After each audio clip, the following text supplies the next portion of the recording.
Do you see a day where Donald Trump has a U.S. reserve in Bitcoin? I do, actually. I think that Bitcoin is emerging as the world's reserve capital network. It is the dominant capital network of the world. So the dollar is the world's reserve currency. And you recall, I said money is currency if it's short-term medium exchange. It's capital if it's long-term store of value.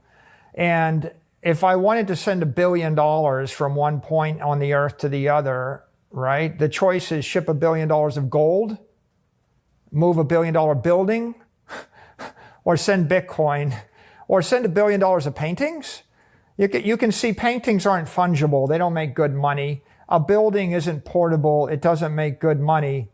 Gold, gold failed as a capital network 400 years ago when the King of Spain tried to send a bunch of gold to the Netherlands to finance his army. It got blocked by Queen Elizabeth. She bankrupted the Spanish army, and that's why the Netherlands is Protestant and not Catholic today. So it's pretty obvious. Bitcoin is a great capital network, and it's a great capital asset.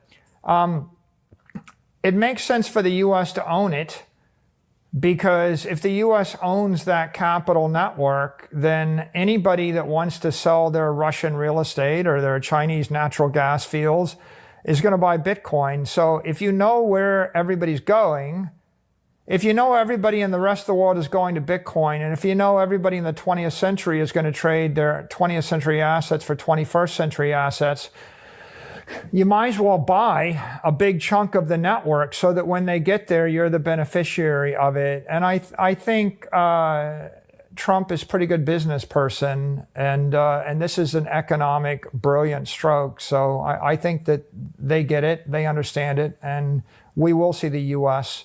move very, very aggressively into Bitcoin at some point in time.